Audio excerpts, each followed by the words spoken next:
ദുബൈയിൽ അടുത്ത 10 വർഷത്തിനകം 100 പുതിയ സ്കൂളുകൾ തുറക്കാൻ പദ്ധതി. വിദ്യാഭ്യാസ അതോറിറ്റിയായ KHDA ആണ് ഇക്കാര്യം അറിയിച്ചത്.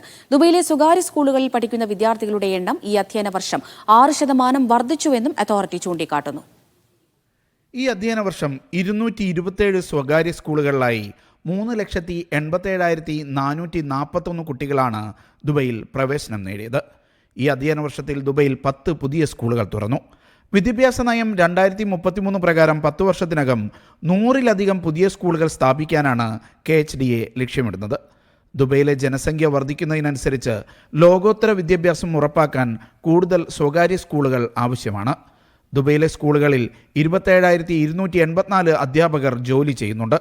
കഴിഞ്ഞ വർഷത്തെക്കാളും 9% വർധനയാണ് അധ്യാപകരുടെ എണ്ണത്തിലുണ്ടായതെന്നും KHDA അറിയിച്ചു. Media 1 Dubai.